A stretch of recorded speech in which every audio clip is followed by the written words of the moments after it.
Cancer Healer Center, a new beginning. एक खोक्याबाई काय घेऊन बसलात, अख्खी विधानसभा भरली आहे, आतमध्ये सगळे खोके भाईच भरलेत। मनसेच्या बैठकीतून राज ठाकरेंची टीका। आपलं अस्तित्व जाणून देण्यासाठी राज ठाकरेंची अशी विधानं, जनतेनं ज्यांना निवडून दिलं नाही ते विधानसभेत नाही तर विधान करण्याच्या कार्यक्रमात बसतात। मंत्री आशिष शेलारांचं राज ठाकरेंना प्रत्युत्तर। जी खुर्ची मिळते तिला कम्फर्टेबल बनवा, नाशिकमधल्या कार्यक्रमात मुख्यमंत्री फडणवीसांचं मिश्किल उत्तर। माझं राजकीय पुनर्वसन करा, सुजय विखेंची भर कार्यक्रमात मागणी। तर महायुतीच्या यशामध्ये विखेंचा मोठा सहभाग, पुनर्वसन निश्चितच होईल। विखेंच्या विनंतीला प्रतिसाद देत महायुतीच्या आमदारांचं आश्वासन। दिशाचे वडील सतीश सालियान उद्या मालवणी पोलीस ठाण्यामध्ये जबाब नोंदवण्याची शक्यता। सालियान यांच्या वकिलांनी पोलिसांकडे पुराव्यांची केली होती मागणी। प्रकरणाच्या नव्यानं चौकशीसाठी याचिकाही दाखल। सुशांत सिंह राजपूत आणि दिशा सालियानची आत्महत्याच, संजय राऊतांचा दावा। ठाकरे कुटुंबाला अडकवण्यासाठी विरोधकांकडून आरोप सुरू असल्याचंही वक्तव्य। अभिनेता सुशांत सिंह राजपूत प्रकरणामध्ये रिया चक्रवर्तीला क्लीन चिट। सुशांतनं आत्महत्याच केल्याचं सीबीआयच्या क्लोजर रिपोर्टमधून समोर। कुठलाही पुरावा न सापडल्यानं सीबीआयकडून तपास बंद। दिशा सालियान प्रकरणामध्ये उद्धव ठाकरेंनी नारायण राणेंना फोन केला नव्हता। संजय राऊतांचं स्पष्टीकरण, ठाकरेंनी 2 वेळा फोन केल्याचा राणेंनी केला होता दावा। नारायण राणे बोलतायत म्हणजे तथ्य असेल। नारायण राणेंना उद्धव ठाकरेंचा फोन आल्याच्या दाव्यावर गिरीश महाजनांची प्रतिक्रिया। युती धर्म पाळणं आपलं कर्तव्य, महायुतीमध्ये वाद होईल अशी वक्तव्य प्रवक्ते कार्यकर्त्यांनी करू नयेत। काही पक्षांसोबत वैचारिक मतभेद असले तरी इतर चांगल्या गोष्टी आत्मसात करा। नांदेडमधल्या कार्यक्रमातून अजितदादांच्या सूचना। लालकृष्ण अडवाणींची अवस्था कैद झालेल्या शहाजहान सारखी, अडवाणींना शहाजहान सारखं एकांतवासामध्ये ठेवलं। संजय राऊतांचा भाजपला टोला। राऊतांनी आधी आपल्या अवस्थेची चिंता करावी। लालकृष्ण अडवाणी सदैव भाजपसोबत राहिलेत।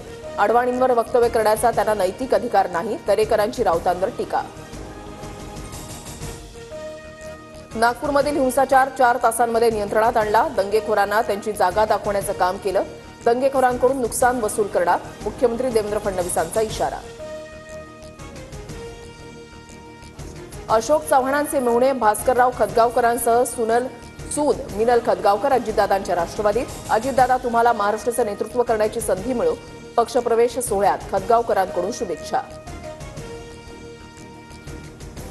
हिंसाचारग्रस्त नागपुरातली संचारबंदी 6 दिवसांनी पूर्णपणे मागे, पोलीस बंदोबस्त मात्र कायम। जनजीवन पूर्ववत होऊ लागल्यानं नागपूरकरांकडूनही समाधान व्यक्त। सावज टप्प्यात आलंय, थोडीशी वाट बघा। सोलापूरमधल्या कार्यक्रमात मंत्री जयकुमार गोरेंचं वक्तव्य। सातारा जिल्ह्यामधल्या मोठ्या नेत्याकडे रोख असल्याची चर्चा। दादर पश्चिमेतील प्रसिद्ध कबूतरखाना प्रभादेवी किंवा वरळीला स्थलांतरित करण्याची शक्यता। मुंबई महापालिका स्तरावर हालचाली, आरोग्याच्या तक्रारींमुळे कबूतरखाना हटवण्याची मागणी। अमित ठाकरेंवर शाखा अध्यक्षांची जबाबदारी, तर संदीप देशपांडे मनसेच्या मुंबई शहर अध्यक्षपदी। आगामी पालिका निवडणुकीच्या पार्श्वभूमीवर राज ठाकरेंकडून नियुक्ती।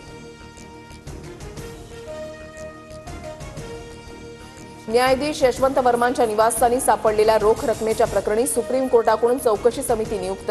14 मार्च रोजी घडलेल्या घटनेची सरन्यायाधीशांकडून गंभीर दखल। न्यायाधीश यशवंत वर्मांनी स्वतःहून राजीनामा द्यावा, अन्यथा संसदेनं वर्मा यांच्यावर कारवाई करावी। ज्येष्ठ विधिज्ञ उज्ज्वल निकम यांची मागणी।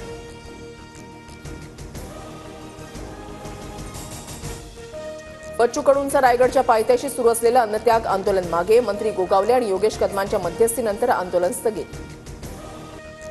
मुंबईला पाणी पुरवठा करणाऱ्या 7ही धरणातील पाणीसाठा 39%वर, बीएमसीकडून आधीच राज्य सरकारकडे राखीव साठ्याच्या वापरासाठी विनंती। बंगळुरूमध्ये मुसळधार पावसाची हजेरी, रस्त्यांना नदीचं स्वरूप, वाहतुकीला मोठा फटका। खराब हवामानामुळे हवाई उड्डाणही विस्कळीत। संध्याकाळी 7:30 वाजता चेन्नई विरुद्ध मुंबईचा हाय व्होल्टेज सामना रंगणार। चेपॉकच्या खेळपट्टीवर फिरकी समोर फलंदाजांची कसोटी लागणार। Cancer Healer Center, a new beginning.